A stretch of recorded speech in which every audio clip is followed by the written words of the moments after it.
who's guarding Bryant. Artest looking, gets it to Bryant. Bryant dribbling, has to put it up with the buzzer. Banks it in! Oh, he banks in the three! And the Lakers win the game!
Good morning, Syndicate members. What is happening? It's Winning on Wednesday. We are live from Austin, Texas, right here at Syndicate headquarters. So happy to be here, as always, every week we come at you. Joe, the Jolly Ginger Giant, you know that big redheaded guy that usually sits next to me? He's not going to make it today. He's feeling pretty under the weather. Not sure if it's maybe something that his kids passed on to him or what, but he's feeling pretty rough. But we will have a fantastic guest that we're going to bring on here in a little while to accompany me and have some fun. But I wanted to kick off the show and talk a little bit about something that I posted on Facebook yesterday regarding why agents fail. Right? I thought, being Winning on Wednesday, it might be a good little topic to kick off with. Like, what is it that makes agents fail? And I don't know if you guys caught my post that I put out there, but I posted that for the longest time, I always thought it was just work ethic. The work ethic was the one thing that separated a successful agent from a failing agent. But after 20 years in this business and really thinking about it, and as I've moved around in my capacities, I don't think that's the only answer. And I'm not even sure that's the number one answer. What do you think? Like, type it in below in the comments. Like, what do you think is the big reason why agents fail? What do you think the number one reason is? For the longest time, like I said, I thought it was work ethic. But the more I think about it, the more I think it's that the agent truly doesn't understand who he is. He doesn't understand what he's really capable of. He's not being honest with what he's capable of. He's not being honest about his discipline, or he's not being honest about his skill set. He's not being honest about his real work ethic that he has to back up his goals or his activities. So I think and this is especially true, in my opinion, when you're looking at an agent who is maybe considering, or maybe he works in the captive side and then he's going to go to the independent model. And this isn't a hit on either side. I think both sides are viable. Both sides are great opportunities to exist in insurance and make a great living for yourself. And regardless if you're in the captive LOA type model, right, where everything's kind of pre-built for you and all you got to do is plug in and make sales, versus the independent broker model where you got to create the whole damn thing. You're in charge of everything from A to Z, your marketing dollars, when you decide to go to work, when you decide to quit working, your lead generation efforts, your client retention, your CRM, your tools, like everything you're on the hook for.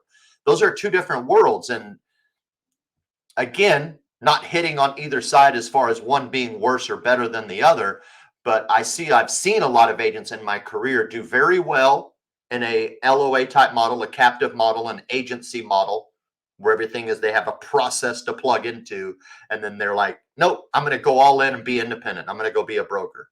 And then they fail. Why is it that they fail? That's really what I'm driving at. And I don't think it's work ethic. I really don't think it's work ethic. I think they're lying to themselves about the skill set that they have that allows them to transfer to an independent agent. An independent agent's a different animal. An independent agent is not the guy that can plug into a process and model where he's in a system of control, for lack of maybe a better term, right? Because independent agents, like truly independent guys that are really independent inside their heart, their mind, their soul, they can't be told what to do. They can't be managed and told what time to show up and what time to quit.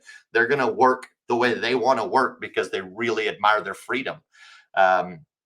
So I don't know. That was something that I've been thinking about. I pontificated about yesterday, and then I wrote a nice lengthy post. But I truly believe that as an agent, regardless, especially if you're a brand new agent or if you're someone that's examining this business, looking to come into it, you owe it to yourself to be brutally, brutally honest with yourself about what resources and skills you have that you can bring to the venture that you're looking at.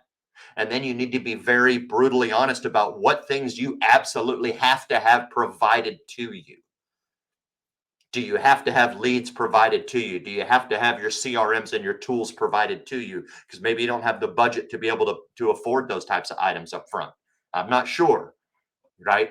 A lot of guys that'll come out there and I'll see them go into the independent model and they don't even have $5,000 behind themselves to spend in leads to help kickstart their business. Like, that guy's fooling himself, in my opinion. You're going to have a really uphill battle if you decide to become an independent agent. You don't have two nickels to rub together to kickstart your business and invest in yourself. And I talk to these agents all the time. So I kind of wanted to lead off with that topic and it's that thought process because it's something that's been on my mind. So like I said, comment below if you have some ideas on what you think it is that prevents an agent from winning, right? Or from succeeding. Is it work ethic? Is it something else? Is it that brutal honesty that I'm talking about? So with that said, it is winning on Wednesday. Weekly win. I've got a great one for you. And again, it always comes down to production, at least for me. We're in a huge growth mode over here at Avila. Things are happening. And we, just to give an example and just be transparent, and the production that I'm going to tell you, I get it. It's not the best. There's guys that are absolutely crushing me in the Medicare space that are out there, right? But these are guys that are bigger. They've been doing it in the independent space a lot longer than I have, right? I just started Avila 3 years ago, and I finally went all in when I retired from Precision Senior Marketing at the end of last year. So this is my first 11 months along with Grace helping build this thing. But just to give you an example of where we're at, and this is something I'm super proud of, we turned the corner of 2023 averaging about 15 to 20 apps a month. That was it. Not super phenomenal, but that's Grace's production primarily because she was really the primary producing agent. And most of that's turning 65 Medicare business. So it was still super profitable. We're still pulling about $12,000 a month in business doing that or more, $18,000 a month. So it wasn't like we weren't making money, but 15, 20 apps a month, that's not a big deal. Well, I looked at our production report yesterday, and now for the last 30 days, we're averaging 95 apps a month. So things are definitely on an amazing growth cycle for us. It's thanks to a lot of the partners that are out there working with me that realize that Avila is a great opportunity for agents to come in, plug into our model and help growth. And I appreciate all you guys. And that's a big part of that growth that we're experiencing. So, that's close to a 10X production. Not quite, right? We got to get up to about 120, 150 apps before we realize 10X, but we're right on that pace. And then on top of that, our agent base has certainly grown. And that's what's driving that production growth, right? We turned the corner at about 15 apps a year or 15 apps a month, and we had basically 3 producing agents. Now we've got about 75 producing agents. We had about 55 producing agents, got about 75 under contract, about 55 that are producing at least one contract with us, one product, right? These aren't all full-time agents working with us because I still work in a wholesale type opportunity or wholesale model where independent agents can tie into us. But that growth has been outstanding, and I'm super proud of it. And that is my weekly win, to just be able to look back and see proof in those metrics of what we're doing and what work that we're putting in. We're getting the results. So that's what I got, man. If you got a weekly win, put it in the comments below. Let me know what's happening for you. Would love to get you up here and chat with you about it. So, but moving along, we have a phenomenal guest. I've had a chance, and I think she may have been on this show before. I could be wrong on that because my memory is beginning to fail me as I get to approach age 50. 50. Yeah, that's where we're headed. But anyway, she's been on the show before. I had a chance to meet this person for the first time.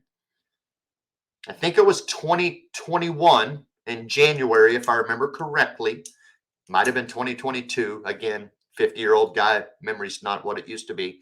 At the Digital Frontier Workshop, a workshop that Victor Gonzalez put on that was outstanding. Had a bunch of phenomenal agents that came in, proven people that know what they're doing in the digital marketing environment, right? That was really the concept of the entire conference, was about digital sales, digital marketing, etc., and how we can get out there and promote ourselves and grow our business, embracing the digitization, which for me is amazing because I've been in the business 20 years and I've watched it go from analog to digital.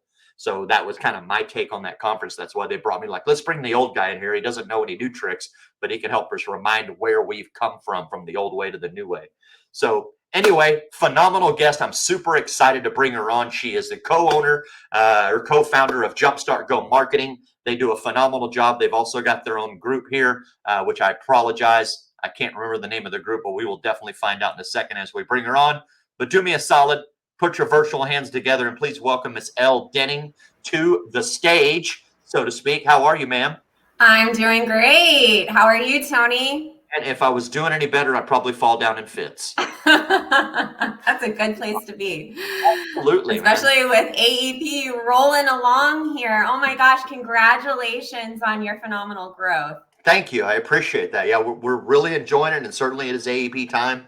So we are, neck deep in AEP business and MA sales right now. So it's a crazy time of year, and it's funny, not to derail this or off topic, but it's AEP. All these agents that are thrust into AEP right now are busy as hell. They're focused on AEP, and then CMS Medicare drops a big bomb in our lap yesterday with this thought process of what they want to do to our business in 2025. So now you've got all these agents kind of disrupted, thinking about, holy shit, what is going on? Where are we going to be in the next couple of years? But nonetheless, that's not what we're here to talk about. We want to talk about marketing. We want to talk about some content creation and some upcoming things that we have coming on here for the group at the syndicate that we're working with the Dennings on.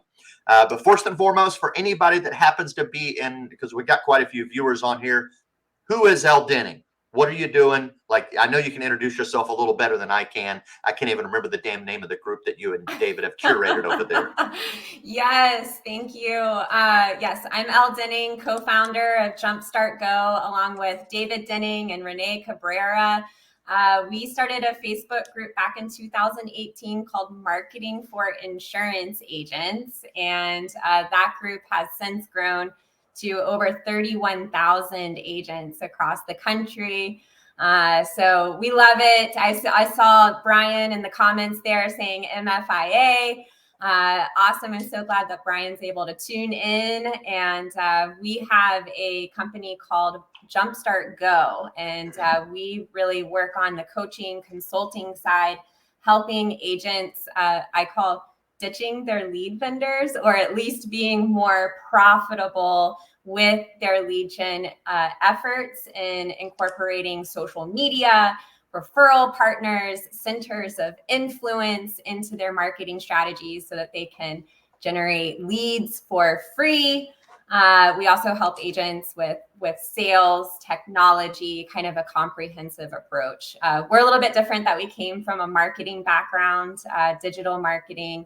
And then 2018, our partner Renee is the one that kind of was like, hey, insurance agents need a lot of help with marketing. You interested in starting something up together? And we're like, yeah, sure. So since then, we have also started a life insurance agency as well. That's Awesome. Fairly new. So yeah, so that's a little bit about us and our backgrounds. Awesome. I really like what you said, ditching your lead vendors. Yeah. I follow that motto too. Like, I think ultimately, if an agent wants to truly grow their business, right, and they want to keep their marketing expenses more controllable, where they have a lot more control on them, and they can probably, in my opinion, bring their cost per lead down, can probably bring their cost per acquisition down even more, and create a more loyal client, is going to be learning how to market for themselves. Absolutely. Versus giving third-party marketers all the control and most of the profits. Right. We call it the lead hamster wheel, because a lot of the agents that we talk to are making commission, they're bringing cash through the business, but so much of that is being spent in paying their vendors, paying for leads, that they're really not building a sustainable or profitable agency. And I don't want to throw rocks too much at vendors out there or paid leads. I think it's a great way to get started in the industry for sure. But I think at some point there is a breaking point where you have to start looking at other ways that are more cost effective to start bringing leads and opportunities through the door. Agreed 100%. When we started Vila Medicare back in August of 2020, it was all through paid leads. 100%, right? We were sending out direct mail campaigns. I was buying third-party Facebook leads because we were at zero. Nobody knows who the hell we are. Yeah, we you don't got to have make any those marketing. phone rings. We have nothing. So we need money now, but I also knew that hey, we need just immediately from day one, how do we start marketing this engine on our own so that we can eventually get off that lead hamster wheel? And thankfully, it didn't take too long. Now we're in charge of all of our own marketing. We create our own Facebook campaigns. We create all of our own creatives are in-house. And it's been extremely fruitful for us. But 100%, we had to start from that immediate, I got to go buy some leads. I got to try to make some sales right now.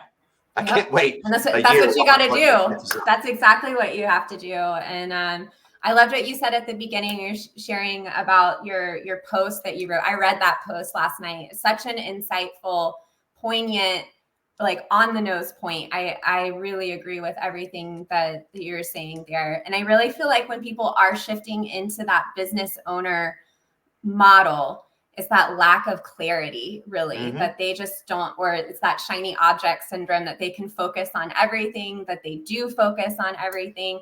But having that budget to get started, because you're running a business, you have to invest in the business, and having some budget, having some runway so that you can invest in leads, so that you can make the phone rings at the beginning is really, really important. So I agree with that 100%. And that's something that we really like to help agents do is not if they don't want to ditch paid leads altogether, that's totally fine. But let's help them build a profitable, sustainable pipeline that's really going to help their agency grow, give them that foundation for years to come.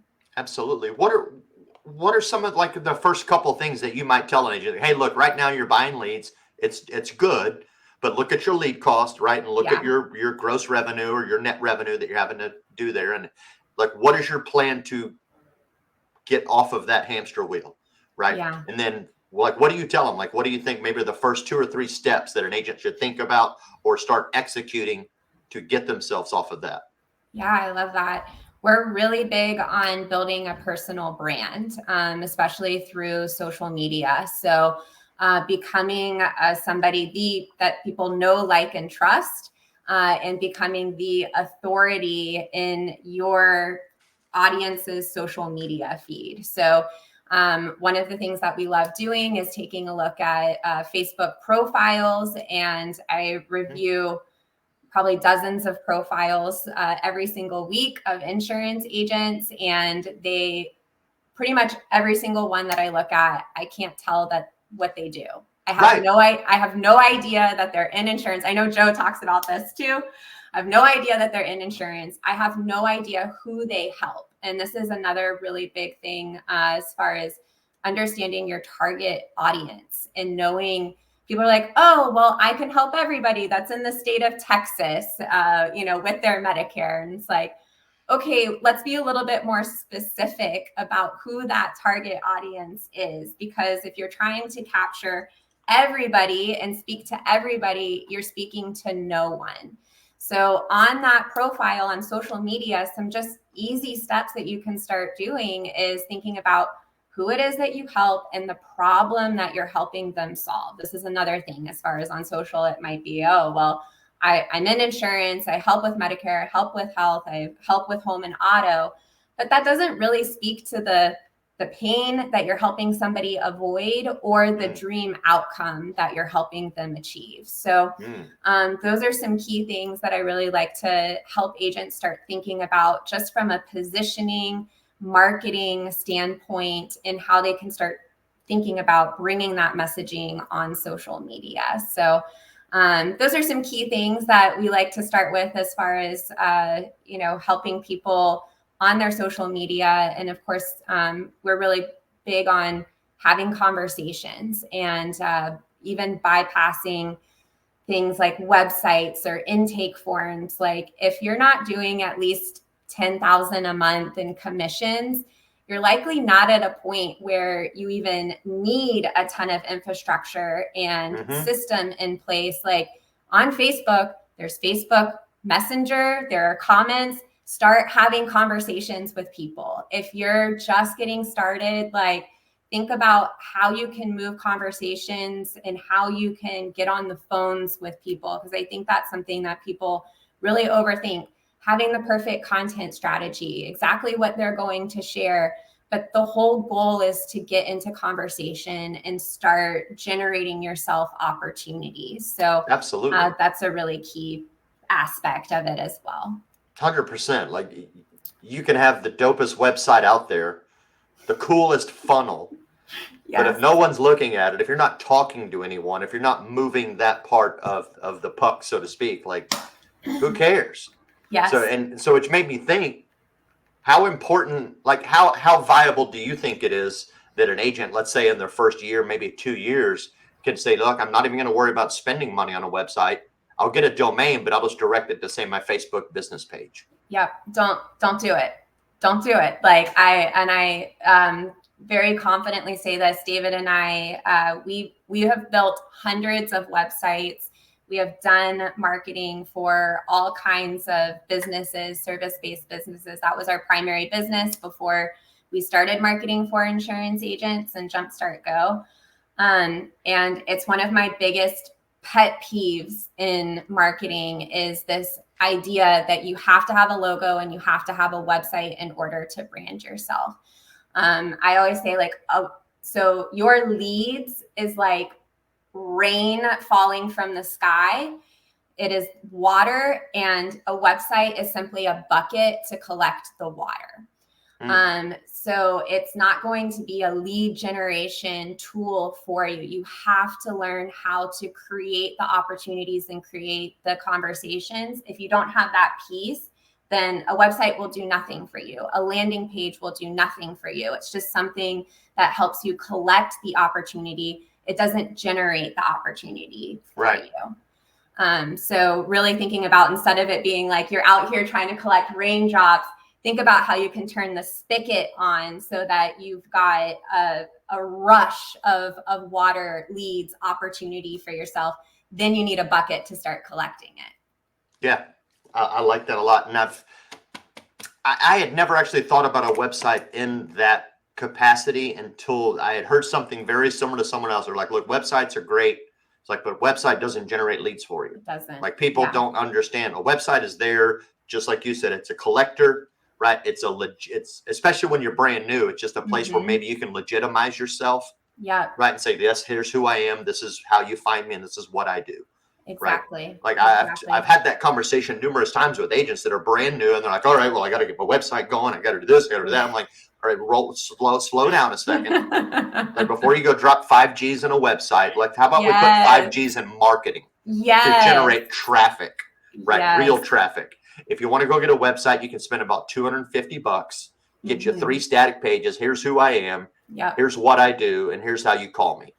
It's like, and nobody's going to look at it, because they're not going to find it, I guarantee you, unless you put it in front of them. So when you talk to someone digitally, right, send them, have that as part of the link. Like, here, you can verify who I am. But even then, like, you can lean on your LinkedIn page if it's set up properly. You can lean on your Facebook page if it's set up properly. Absolutely. It's amazing to me how many agents that are on Facebook, right, personally, that are agents, independent business owners, and they don't have a Facebook business page. Yeah. Do they not know it's free?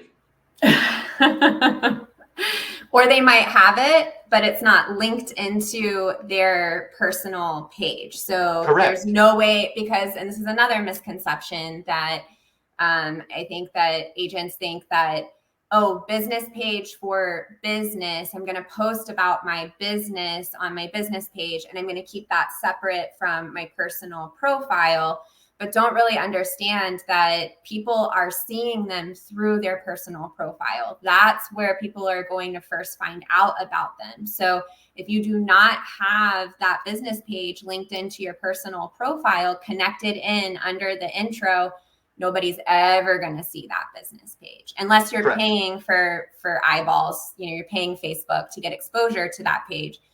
Nobody's ever going to find it. So making sure that it's linked into your personal profile, connected that way.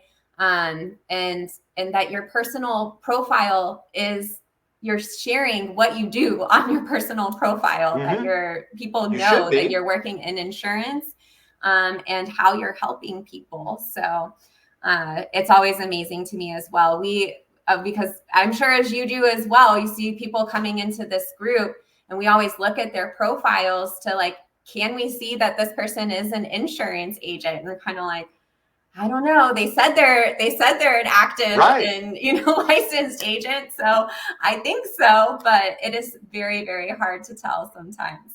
Yeah, no, 100%. You'll go look at their profile, and there's nothing in the about section. There's like, I get it. Like, you don't have to put your phone number on there. You don't have to put your email in your profile, but you should absolutely have something in the about section. Yes. Right. Yes. Of who you are and what you do in the world. Because Yes. if you're using social media for what it's meant for, which is social media is social. Social means you communicating with other people, right? It's a community. It's you're having conversations. You're networking. It's not a let me go to a group and let's say you show up to a networking event, but you wore a mask the entire time. Yep, that's exactly right. Mm-hmm. And didn't say a word and didn't talk to anybody, and you just sat there and nobody like, who the hell is the weirdo in the Batman costume, Chris Weir? Right? But like, they're like, who is that guy? You know, if you don't, so Facebook's the same way. Like, you're showing up to a social event where everybody's talking and getting along and having a great party and getting to know one another, trading ideas and communicating, but you're sitting in the corner with just dressed in all black and a mask on, and nobody knows who you are because we don't know anything about you. So yeah, put something in your about section of your Facebook page and let people know who you are and what you're doing, why it matters, right, etc. Absolutely. Super important. Same with your LinkedIn page. Like, I mean, I see agents that do build out their LinkedIn page fairly well, but then they'll go over to Facebook where most of the traffic is really happening at the consumer level, truthfully, right? Mm-hmm. Like, I can market to LinkedIn, but I can't, and I'm marketing to business people. I'm marketing to agents. I come over to Facebook, and that's where I'm marketing mostly to consumers in a lot of ways, right? This is where your consumers hang out more often, in my opinion. So if you are an agent marketing to consumers, like, build out your Facebook page properly to let people know who the hell you are. Absolutely. 100%. So what, there was something else I was thinking of in that regards. What kind of content? Because you talked about, right, you got your personal page, you have your business page. And if anybody knows, your business page will never get traffic unless you put money behind it. That's right. Because that's how Facebook views it, right? They're like, you got to pay to play if you have a business page. Like, even organic followers will very rarely see anything on your business page. Yep. What kind of content, or let's just say, how do you get people to pay attention to your business page organically? Yeah. So I think as far as like the business page itself it's great to have exactly what you were saying. It shows credibility to have a Facebook business page. And while some people, if you've got your business page connected to your personal profile, you've got some people that are going to go check out that business page, and they might send that business page a message. But the reality is, and it's exactly what you said, like, this is like walking up into a networking event. And if you're not sharing on your profile who you are, how you help people, it's like the equivalent of sitting in the corner with a mask over your face. Yeah.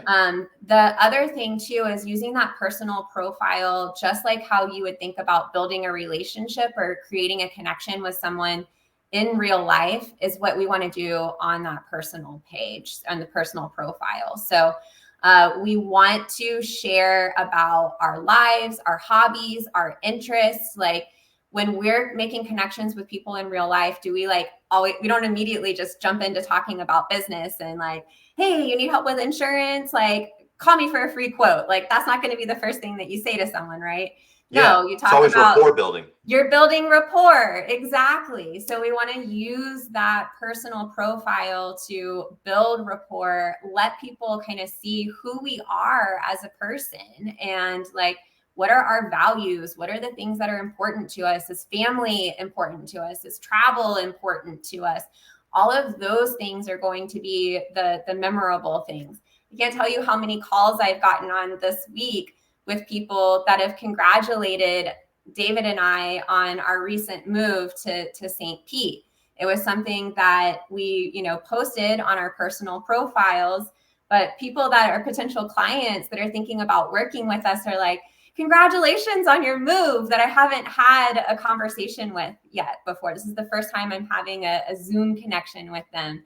And they remember that. They remember that more than anything that you're really going to share about your business, because it's relatable. It's a story. It's that rapport. It's that know, like, and trust factor. So we want to use that personal profile to both build rapport as well as educate and entertain. So we want to mix together that personal stuff also with what we're doing, how we're helping people, and how we're helping solve problems for our clients. I think that's the biggest thing of like not taking the approach of like, this is what I do, come talk to me, but the approach of this is what I can do for you. Or this is how I'm helping other people that might be like you. Again, these are the problems I solve. Yeah, exactly. If you're having these problems, call me. If you're not having these problems, don't call me. Yeah, exactly. I probably can't I'm help too you. busy.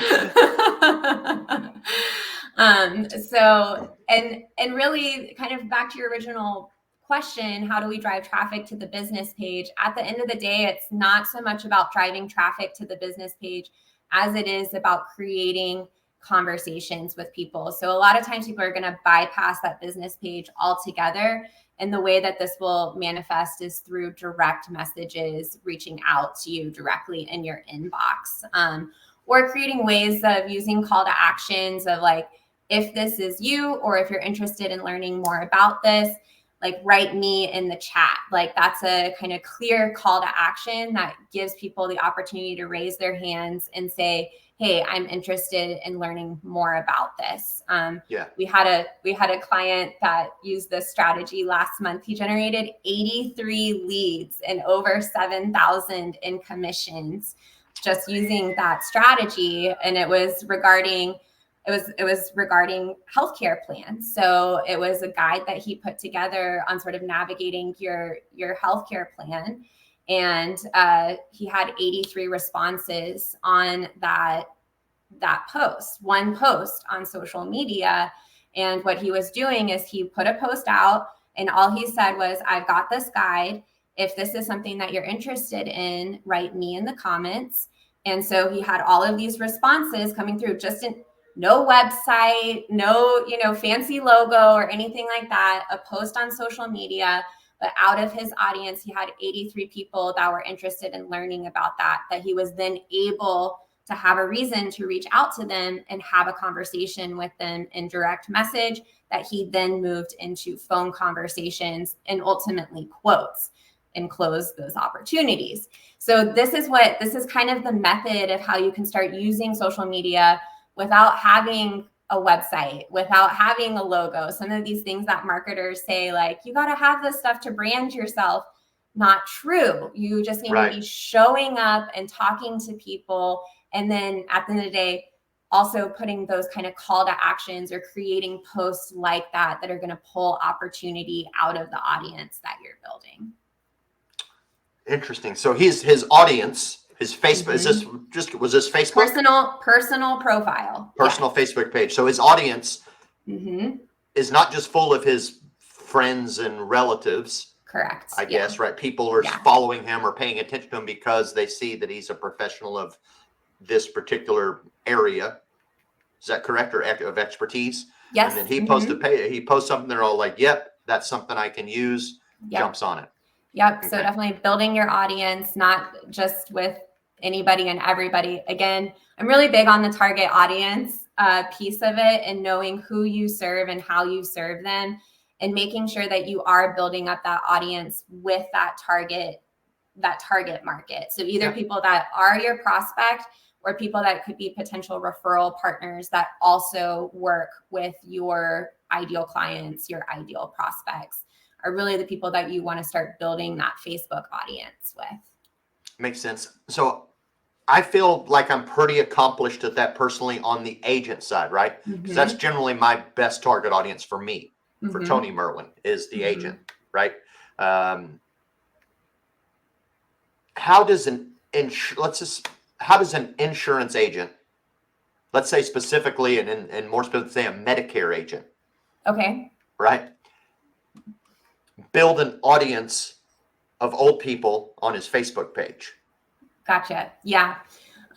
So Facebook groups are huge. I mean, obviously, Joe does so much with groups, and you and Joe have done an amazing job building the syndicate here.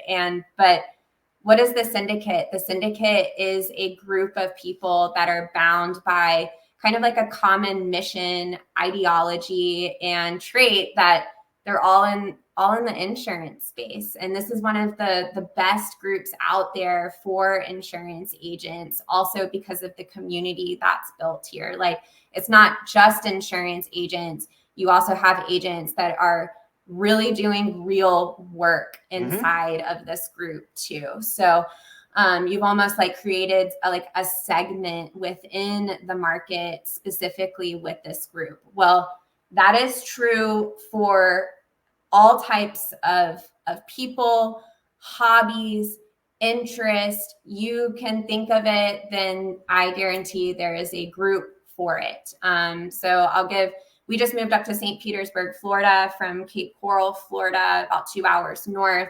My mom, she moved with us, and she's like, I just joined local St. Petersburg, Florida Facebook group for seniors. So people that are, 55 and up, so that I can make friends in the area. So if you are a Medicare agent that is in Florida, specifically if you're in the Tampa area, that would definitely be a group that I would be a part of. And it's not just in Florida that we have these groups.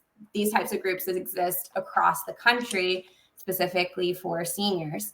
Again, thinking about what is it that seniors might be involved in as far as hobbies, interests. It could be retirement groups, things to do after you retire. Maybe there's an interest in people that, own RVs and take cross-country trips. There's groups for that. So really just starting to think about what it is your target market is interested in, what those hobbies are that they're plugged into, making sure that you're part of those Facebook groups. And then Facebook does this great little thing where you can go to the members tab, and it's going to show you those members that you either have things in common with or geographically that are located close to your city. Those would be the first people that I'm sending friend requests to. And I continue to do that with lots of different groups to build my audience. Hope you guys are writing this stuff down. Those are some pretty good tips there for firing your lead vendor. Right, and take control of your own marketing. What are some other things that you might recommend? Like, hey, this is the way. Okay, cool. You're on the hamster wheel of buying leads all the time. Yeah. Right. Here's how you can do some organic stuff on Facebook to help you out. Here's some great ideas for cultivating a group or getting into groups and cultivating leads. What are some other things that you point an agent to? Like, look, if you want to get off that hamster wheel of leads, here's the 1, 2, 3 methods. What would be next? Yeah, so we've got Trista Giancotti. I think I saw her in the comments here. She's part of our team, and she coaches specifically on centers of influence and referral partners. And this is a key area that she really helps. I'm here. I see her saying I'm here. That she really helps our clients with, and something that we're huge on. And you said it earlier with your different partners that you are building relationship with that become streams of referrals for you. So really thinking about who are those people that also work with my ideal client, my ideal prospect, and how do I go about building a relationship with them? How do I add value to that relationship so that we can create synergy, so that we can either, be referral partners for each other, or that maybe there's something else in their business that they potentially need help with or support with. So that is one of the things that we really like on social. If you are, in these groups and you've got prospects that you're reaching out to, and you've got 83 people that have raised their hands and they say that they want to learn more about something that you can help them with, that's awesome. But what's even more awesome is when you start getting these partners in place that can really start sending you those warm referrals month over month over month. And that can be done either through Facebook, getting out into the local community, and making those relationships with people is really key. So that's the second really big piece that we like to help agents with, is developing those referral partnerships and those relationships so that it becomes a steady stream of referrals that you can count on every single month. Because what we typically see happen is like agents will go to networking events or they'll make those connections, but then there's not a real process for developing those centers of influence or developing those referral partners. So it's like, hey, this is what I do. Hey, this is what I do. If you come across anybody that needs help with their Medicare, reach out to me. And then what? We never hear from that person again. Yeah. Because we're not staying top of mind with them. So really thinking about these referral partnerships, centers of influence, and I'm sure you do this with your partnerships, is you conduct a discovery call with them, just like you would conduct a needs analysis with a prospect to really understand where their gaps are, what coverage do they need, and you're doing a diagnosis to recommend for them what policy they should get, or policies, right? With our referral partners, we need to be doing the same thing. We need to be asking them, what are the areas that you need help with in your business? And really starting to uncover the need there and seeing, is there a way that we can help support them? With a lot of agents, they're like, oh, well, I don't have a big book of business. I don't think I can send referrals back over to somebody. That's okay. Conduct a discovery call with a potential referral partner. See if there are gaps there that you can help them with, that you can provide value, and then make sure that you're staying top of mind by staying in touch with them, reaching out. If they're sending a referral over to you, make sure you're going back to them and updating them and letting them know how that process is going. Were you able to help that person or not? If not, why not? What's the next step? So many of these things as far as developing relationships, I think, are just lost in this process. And again, kind of going back to that lack of clarity, that agents just think it's, especially when they're starting out, very transactional, a referral for a referral. But really, it's more, what value can you provide to that business person and uncovering that need. So absolutely. And that's important for both sides of that referral relationship, right? Like if I'm a Medicare geek, right? I'm not going to pretend that I'm anything else. I'm long obedience, one direction. It's all Medicare for me. But I have people in my network that I know are very sharp at annuities, that I know are very sharp at advanced market life insurance, that I know long-term care, whatever.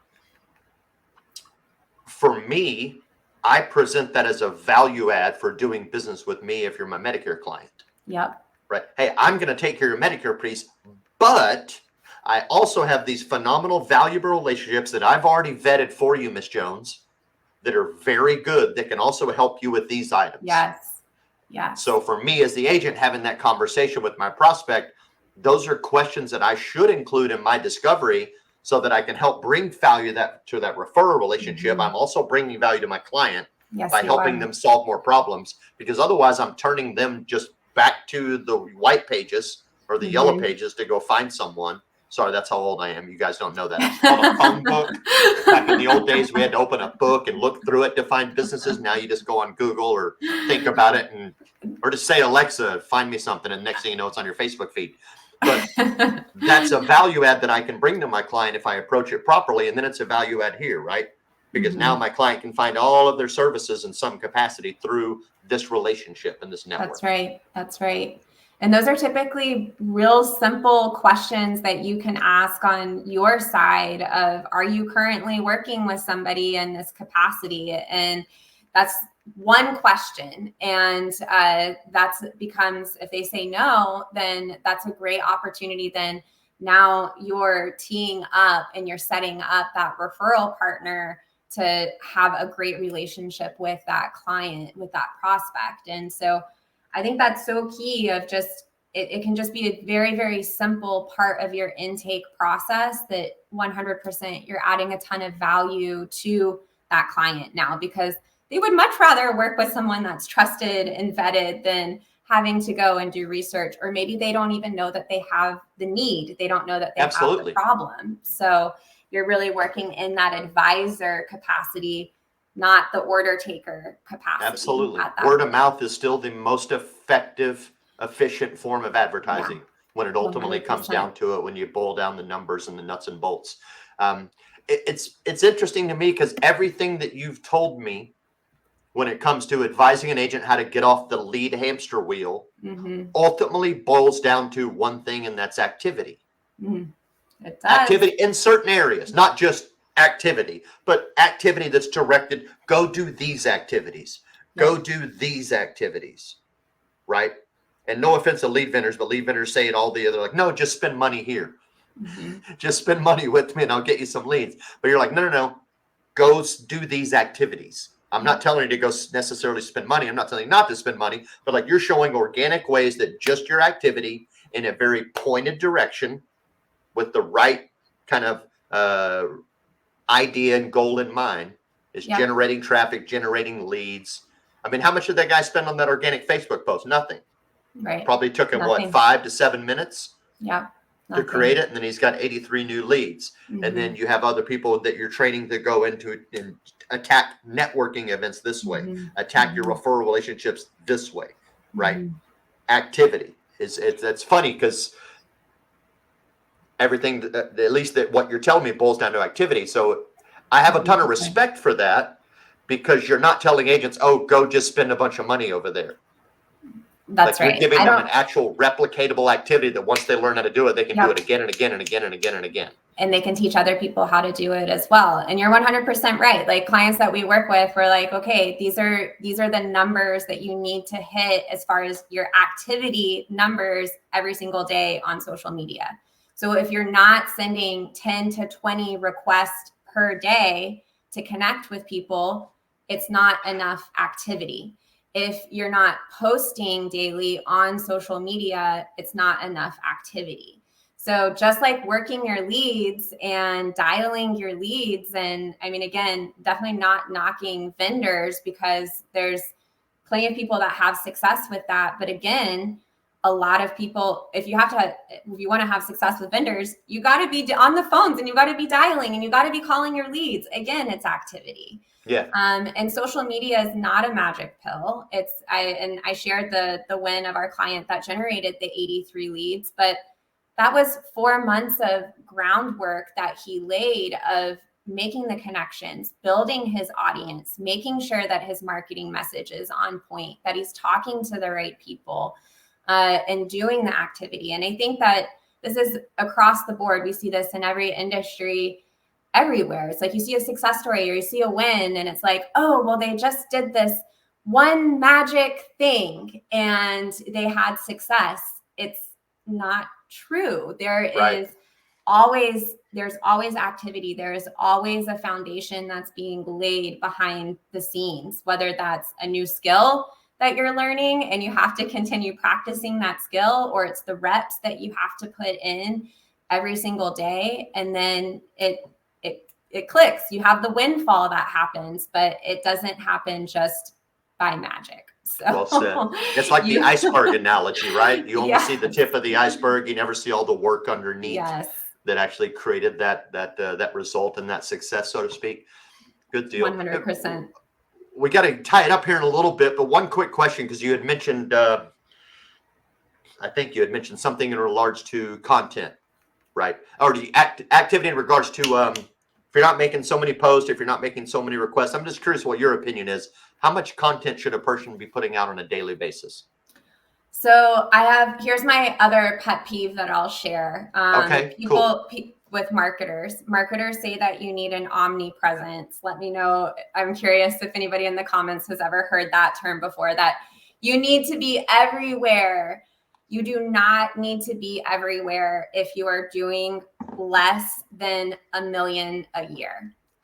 So if you are not a 7-figure business, focus on one channel, master that one channel, and get really good at the rinse and repeat of the activity that's required on that one channel. So I'll say that as far as content goes, we love Facebook just because we've built so much on Facebook. We know ins and outs of that.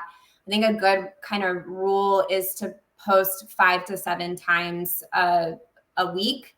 So kind of just getting into the habit of posting once a day, I think is really, really good. If you want to take the weekends off and post 5 times a week, that certainly works. But just keep in mind, like, the more that you're posting, people ask, like, can you post too much? You really can't post too much. The algorithm is really going to help determine what it serves to people. So content creators that are really good at this, they're posting a lot of content because through posting the content, they're also learning what their audience is responding to.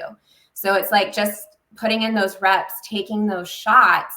The more you do it, the more feedback you're going to get, the more you're going to learn, and you're going to understand, okay, this is the type of content that my audience is really enjoying interacting with.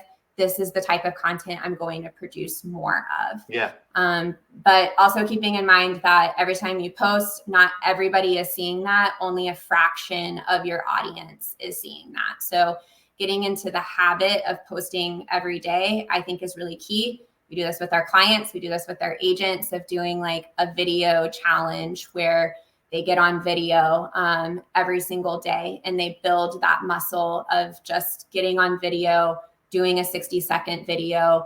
In my opinion, that's the fastest way to create content, is through just video, selfie style, on your phone. Think about what you're going to say for a few minutes, and then go ahead and do it and be done with it. This isn't something that needs to take hours to create content. You being in front of your audience, showing your face, having an opinion, educating them, entertaining them is super valuable. And they're going to build that know, like, and trust through the consistency of your content. Yes. And they'll build it much faster that way. Absolutely. Right? Because video is the closest thing we have to being face-to-face. Yep. Right? It's the closest thing we can get. And we've gotten super used to it by this point. Like, even if you're in the Medicare space, even the seniors have gotten used to looking at you on video, yes, doing video calls. I mean, they're FaceTiming their grandkids. Like, don't ever pretend that it's not out there. Like, we're all very accustomed to it now. So, and this is one of the things, and I'm so glad you brought that up, because it's such a simple way to, just like you said, get content fast and generate people know, like, and trust. It's not going to work day one. No. You're not going to shoot a video and all of a sudden, like, holy shit, I'm rich. I've sold everything, right? And it's not going to happen the second day or the third day, but it will happen. And I talked about this a little bit yesterday. But again, that was one of the things that my wife understood immediately. And I just told him, like, get over yourself. You're going to get on the phone, right? And I don't mean on the phone. I mean, you're going to get on the phone. Yeah. And you're going to, and I had to teleprompter for a while, because she didn't know shit about them. She's brand new, day one. Like, she really doesn't even know what to say and what's the right thing to say. So I had to script everything for her for a while. Now, after 3 years, and it didn't even take that long, but after maybe 6 months to a year, she didn't need the teleprompter anymore. She had talked about Medicare enough. She had had enough conversations. She had heard me talking about it enough. She had engaged with other people, that she's like, okay, I don't need the teleprompter anymore. And I've done it often enough. I can just grab my phone. I can get on my laptop and I can shoot a video. Yeah. And I can put it out there. And it's funny because I hope she's not listening. I think she's addicted to it now. She puts out so much content. That's like, great. It's nuts. Like, she is constantly, it'll come to her mind. She's like, oh, boom, that's content. She shoots it, gets it out there. That's fantastic. Right? And I don't know what it is that's really gotten her appetite that big for it. I'm not getting in the way. I'm staying out of the way. Like, go run your game. And it's working for her. I mean, she's getting inbound calls now. She has inbound traffic coming in. We're not having to spend nearly as much on marketing as we used to when we were on the lead hamster wheel. Like, it's amazing. So, I mean, you guys, like everything Elle's telling you, I promise you it works, because I've seen it work in our own new business that we've created. And she wouldn't be where she is with the clientele that she has if this shit didn't work. So, don't get over your ego and get over yourself and grab your phone and shoot some video content. You don't have to have the best hair that day. You don't have to have the best shirt on that day. Nobody cares. That's right. Like, we think that people actually give that much, like, oh my God, look at that person. Their hair's parted a little different today. Like, not listening to them. They're sitting on the couch with a stained shirt and their underwear, eating a bowl of Fritos, listening to you. Like, they don't care. So get over yourself. That's 100%. And good stuff, man. We all have to suck. Like, you are going to suck when you start. Every person has to suck when you're learning a new skill. It's just like getting on the phones or doing your first quotes or whatever it is. Like, you will suck because you are a beginner and you are learning. But you know what? A month from now, you're going to look back at that first video and be like, wow, I'm so much better now. And that's where you want to be. And then a year from now, you're going to look and say, oh my gosh, my content sucked back then. David and I do that all the time. We look at our past content that we did years ago and like, wow, we've really learned a lot since then. And I think about that now. I think years from now, we're going to look back at content that we're creating today, or I hope so.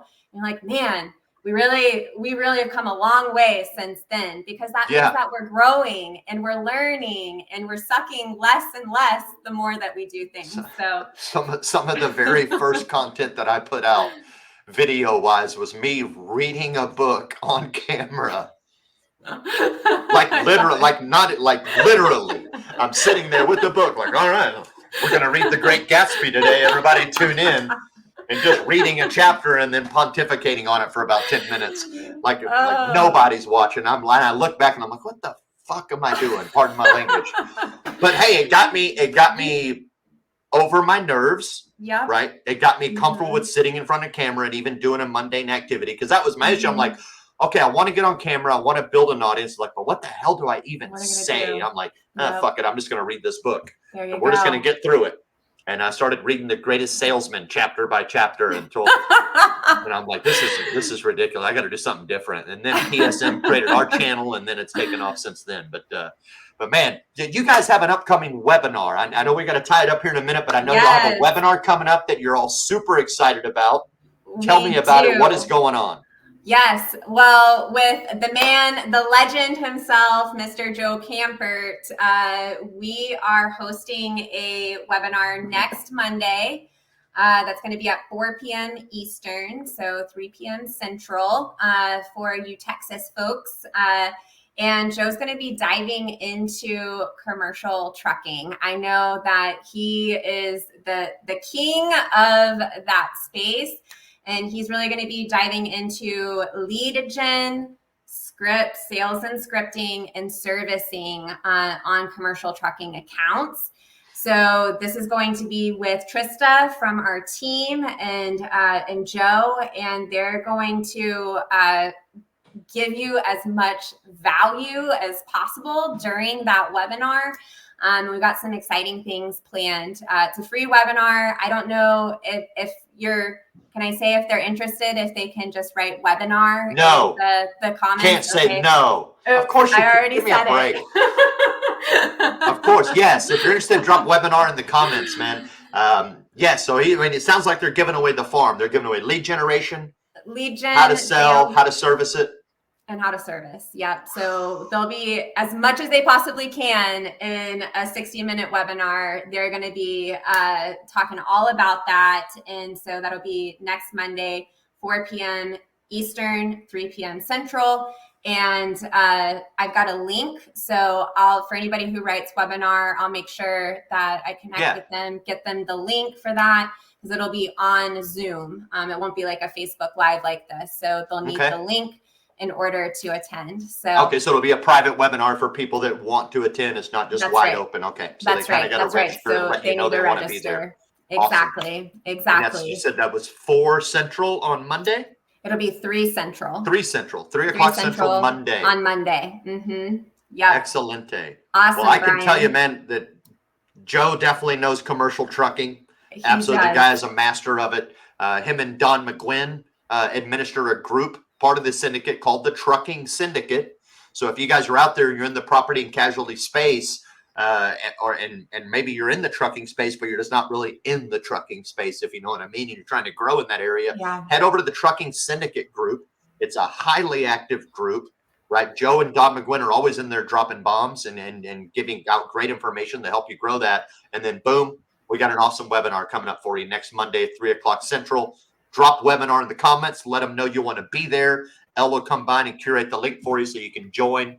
And any final comments? I get people. Let's give you a chance. If somebody wants to reach out to you at Jumpstart Go and they want to get off that lead hamster wheel and they want to hire their lead vendor, how do they reach out to Elle Denning and start mastering the process?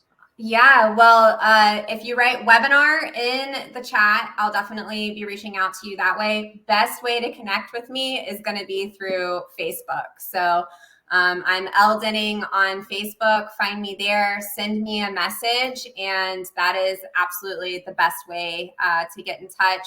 We also have Marketing for Insurance Agents Facebook group. If you're not a part of that group, we'd love to have you.